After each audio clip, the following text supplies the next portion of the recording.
Hello, today I'm going to show you how I prepare a bed and plant fava beans, otherwise known as broad beans. And if you haven't tried those before from homegrown plants, oh gosh, you're in for a treat. I'm Zorab and this is Byther Farm. They're incredibly versatile in the kitchen, they have a sweet taste, they're great for preserving, and because you can harvest them in the early to midsummer, your bed is then free to put in another crop afterwards. So they're all round very useful plants. I've had a net over this bed to stop feline friends and also from rabbits from digging in it. But right now I'm going to take the netting off so we have full access to the bed.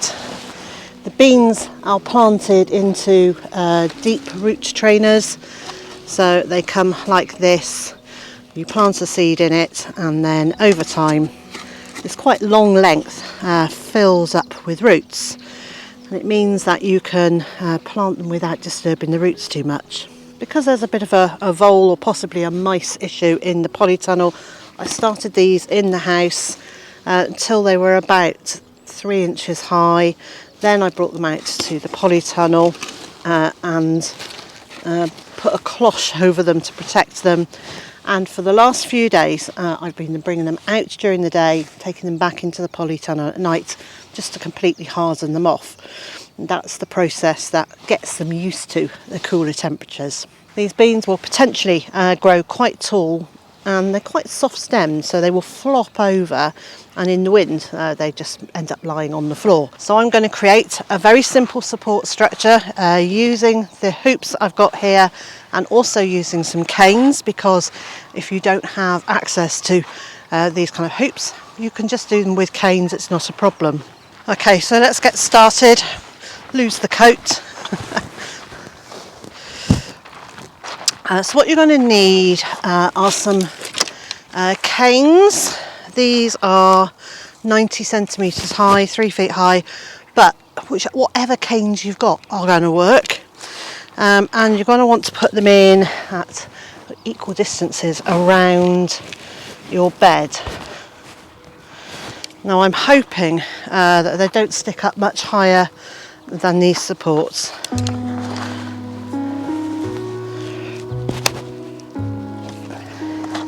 And then before I get any further, you need to protect your eyes from damage from the canes. There are several very simple ways to do that. You can use a small flower pot sitting on top. You can use, I think this is a dairy product of some sort, a pot. It's a yogurt pot. And those will all just give you some eye protection. There are cane toppers which are specifically designed to sit on top of cane and protect your eyes. And I'm going to use these, what are they, 6-sided cane toppers that are actually designed for joining canes together, simply because they're nice and rounded and will support the netting a bit more. You don't actually need to net broad beans. I'm netting them because of our local wildlife population and Monty. Basically the rabbits will eat everything, and what the rabbits don't eat, the squirrels and pigeons will come in and eat. And Monty will dig around in the soil. I don't want any of that. So now I'm going to repeat the process on the other side.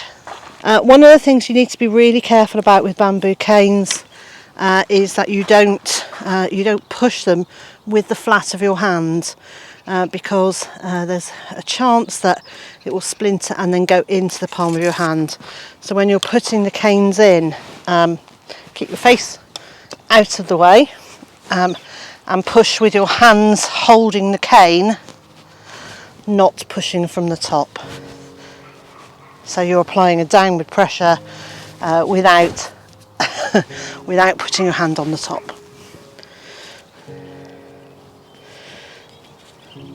So now you've made it a safe area to work in, you'll need some string.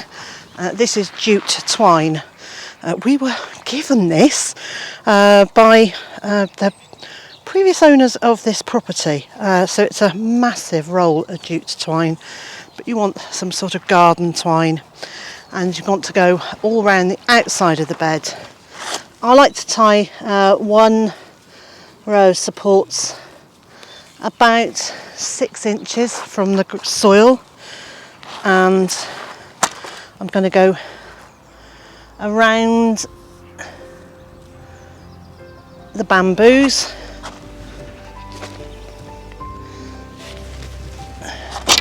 and around those supports, and I'm going to create a little bit of tension as we go so that it's holding its shape.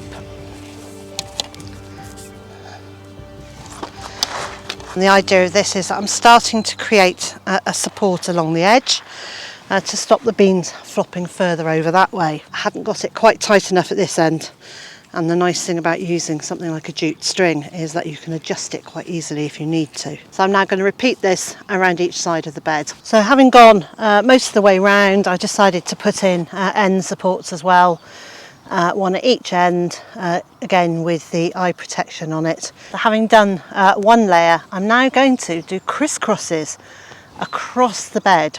You can do this in two ways. You can either do it going straight across from side to side and end to end, or you can do it diagonally in both directions. I've cut a length of string, I've tied it in that corner, and I'm now just going to zigzag it up and down the bed. I'm going to do it diagonally, not for any other reason than that's what I fancy today.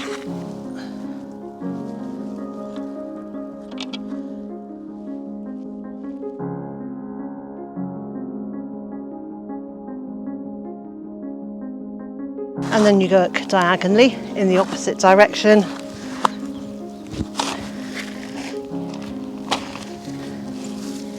You can do an occasional wrap round if you want to make it a bit more secure.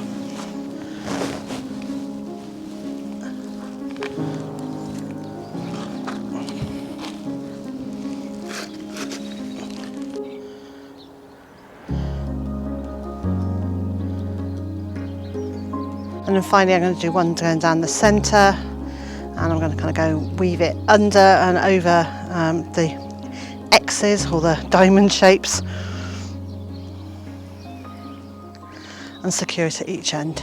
Before I start planting, I now want to do a second level a bit higher up. That's about 50 centimetres, about 20 inches above soil level. And rather than doing it in a diagonal like I've done here, I'm going to do going straight across, so do it in squares, just to show you the two different designs.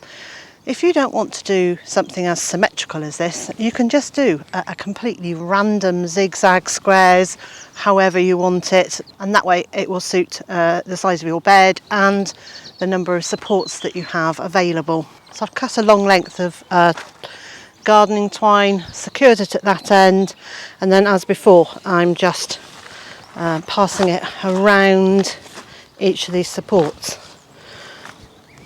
I've used a really long piece of twine, but you can use shorter ones and tie them together. Having joins in them is not going to be a problem.